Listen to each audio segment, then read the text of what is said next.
Fellow countrymen and women and friends of Ghana, let me start first by wishing you all a happy, healthy, productive, and a prosperous new year. Secondly, I wish to express formally my profound gratitude to His Excellency the President for the opportunity given me to serve the good people of Ghana in his administration over the last 6 years, and for graciously accepting my resignation as Cabinet Minister responsible for trade and industry with effect from the 16th of January 2023. Thirdly, I wish to use this platform to formally announce my decision to contest the flag bearership of the new Patriotic Party when the party officially opens nominations for that purpose.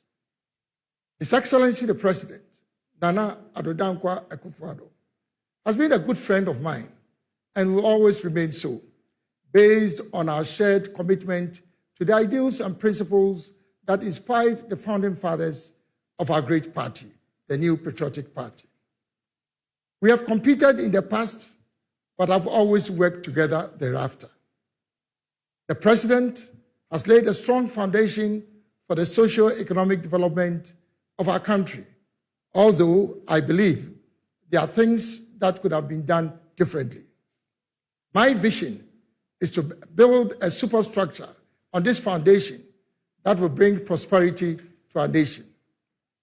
The pre-COVID-19 performance of our economy, the flagship programs including the free SHS, the One District, One Factory initiative, the Planting for Food and Jobs program, the Agenda 111 project, and the COVID-19 response initiatives are all testimony of the strong leadership that the President has provided over the last 6 years. In spite of all the above, however, it is an undeniable fact that the combined effects of the COVID-19 pandemic and the Russia-Ukraine war has stampeded our country into a crisis of unprecedented proportions, with a negative impacts on the economy, on businesses, and on our social lives. I have no doubt that the anticipated International Monetary Fund IMF support package will restore confidence in our economy and bring it back to pre-COVID levels. Fellow countrymen and women, this is the 17th time that we have gone to the IMF over the last 57 years. We promised never to go back, but we've gone back. One of the lessons that we have learned from the recent developments is that Ghana's economy is still fragile, vulnerable, and susceptible to both external and domestic shocks. This primarily is as a result of the fact that our economy is highly dependent on the export of commodities with little or no value addition. Indeed, the 5.1% projected GDP growth for the Ghanaian economy for 2023 is based on the anticipated increase in commodity prices. To avoid going back to the IMF, we need a new plan, a plan that will lead us to a more self-reliant and resilient economy. That plan must move Ghana from stability and growth to transformation. Fellow countrymen and women, if by the will of God and through your goodwill, I'm voted first as the flag bearer of the NPP and subsequently as President of the Republic in the next general elections, I will become the transformational leader of our time, who will build on the foundations that have been laid by successive leaders of our nation over the last 65 years. To achieve this strategic goal of transforming our dear country to become the shining star of the new Africa, I will, as President, launch and lead the execution of the Great Transformational Plan, GTP of Ghana, which will span the period 2025 to 2030. The post-COVID economic recovery program, currently being implemented with the anticipated support from the IMF from 2023 to 2025, will be a transitional economic program leading to the rollout of this great transformational plan. Countrymen and women, before I proceed to provide a brief insight into the key elements of this great transformational plan, 7 critical considerations will need to be taken into account to guarantee the success of the plan. First, the primacy of the private sector in our national development agenda. The private sector, both domestic and foreign, formal and informal, has to be at the center of our transformational agenda. The government's focus must be to facilitate the process of making our private sector competitive by creating an enabling environment for businesses. 2, attitude to work and enforcement of discipline. We as a people should appreciate the need for discipline in all spheres of our national lives and change our attitude to work. Whether you are working for the private sector or for government, as a worker, you are not doing a favor to your employer. It is your duty to ensure that you earn your living from the efforts of your labor. 3, corruption and petty theft or thievery, particularly from the public purse, deny our country the benefits of utilizing its tax revenue and other resources for the development of our country. 4, the arrogance of power has been a major obstruction to progress in our country. People in positions of authority must understand that leadership is an opportunity to serve the people and not to lord over them. In servant leadership, humility is an asset and not a weakness. 5, passion for excellence. As a country, we must celebrate competence and excellence and not mediocrity. 6, as a people, we must focus more on getting things done than just talking. Ghana is gradually becoming a NATO country. No action, talk only. We need to remember that the use of time is a zero-sum game. What Ghana needs now are solutions and actions, not debates. 7, and last but not the least, politics in Ghana is too divisive. This keeps out some of our best talents in offering themselves for political appointments. Yes, we pride ourselves as being the bastion of democracy in Africa, but that does not mean that we should allow partisan politics to destroy our collective interests. These 7 critical considerations outlined above will provide what I would describe as the soft power for the effective implementation of our great transformational plan. Fellow countrymen and women, let me now provide a brief synopsis of the great transformational plan. The GTP will be anchored on the following key pillars. 1, a strong macroeconomic environment. The success of the GTP will depend primarily on strong macroeconomic fundamentals, which would include, among other things, a stable currency, low inflation, sustainable debt levels, revenue optimization, and tight expenditure control to guarantee fiscal balance, low competitive interest rates, strong external reserves backed by high levels of liquidity to support the financial sector.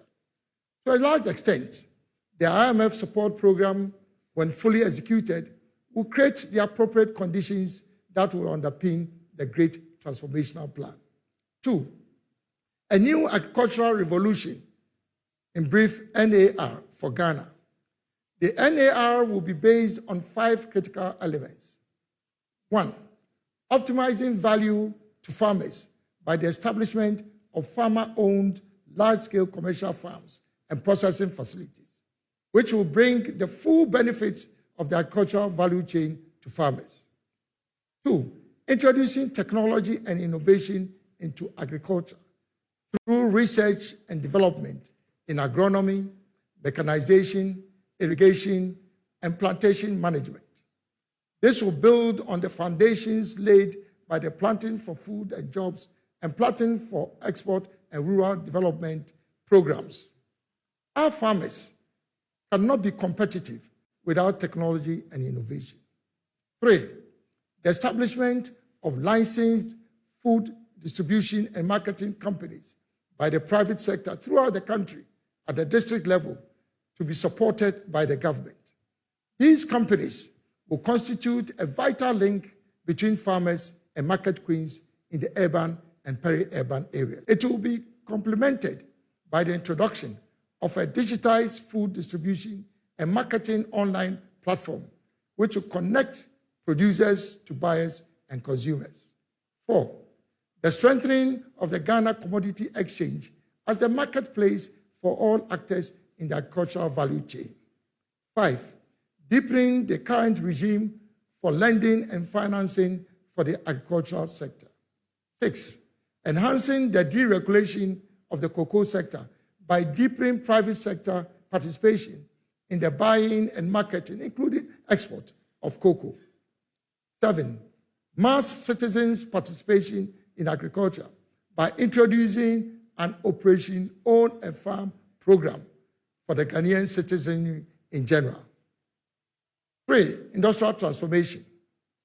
This will build on the successes of government's 10-point industrial transformation program, including the One District, One Factory initiative, the establishment of strategic anchor industries to diversify the economy beyond cocoa and gold. For example, the automobile assembly, garments and textiles, pharmaceuticals, and the petrochemical industry. Enhancing the growth and development of small and medium enterprises. Establishment of industrial parks and special economic zones, and supporting domestic retail trade and distribution. 4, accelerated infrastructure development. Promoting private sector financing for public infrastructure such as roads, railways, ports and harbors, water supply systems, public housing, etc., which will reduce government's exposure to the financing of such infrastructure projects. 5, digital mainstreaming.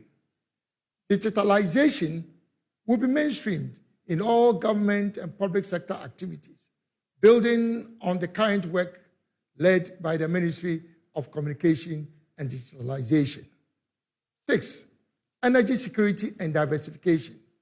Greater emphasis to be placed on developing renewable sources of energy by fast-tracking the execution of government's energy transition strategy, including but not limited to nuclear and hydrogen energy.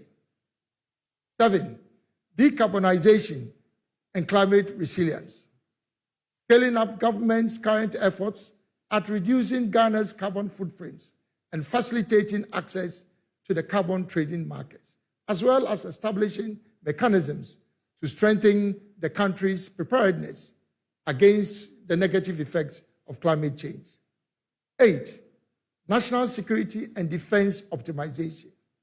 Deploying resources to strengthen national security and defense mechanisms and infrastructure to deal substantively with emerging security threats and challenges, particularly in the Sahelian region. 9, downsizing government. The architecture of government will be overhauled by consolidating some existing ministries, departments, and agencies. This will mean running a lean government structure that would ensure operational efficiency and effectiveness in the delivery of government services. 10, strategic engagement with the international community.